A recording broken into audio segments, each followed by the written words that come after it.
تبارك الذي جعل في السماء بروجا وجعل فيها سراجا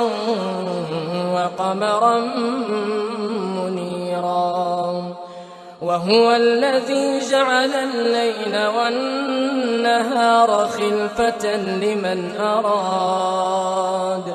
لمن أراد أن يذكر أو أراد شكورا وعباد الرحمن الذين يمشون على الأرض هونا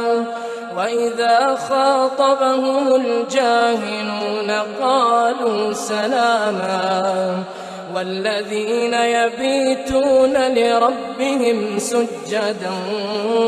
وقياما والذين يقولون ربنا اصرف عنا عذاب جهنم إن عذابها كان غراما إنها ساءت مستقرا ومقاما والذين إذا أنفقوا لم يسرفوا ولم يقتروا وكان بين ذلك قواما والذين لا يدعون مع الله إلها آخر ولا يقتلون النفس التي حرم الله إلا بالحق ولا يزنون ومن يفعل ذلك يلقى أثاما يضاعف له العذاب يوم القيامة ويخلد فيه مهانا إلا من تاب وآمن وعمل عملا صالحا فأولئك يبدل الله سيئاتهم حسنات وكان الله غفورا رحيما ومن تاب وعمل صالحا فإنه يتوب إلى الله متابا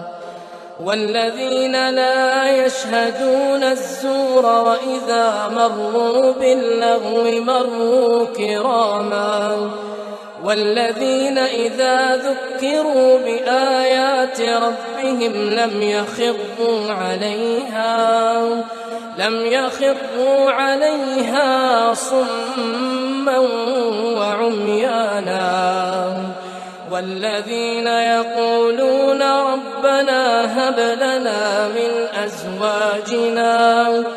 ربنا هب لنا من أزواجنا وذرياتنا قرة أعين واجعلنا للمتقين إماما أولئك يجزون الغرفة بما صبروا ويلقون فيها تحية وسلاما خالدين فيها حسنت مستقرا ومقاما قل ما يعبأ بكم ربي لولا دعاؤكم فقد كذبتم فسوف يكون لزاما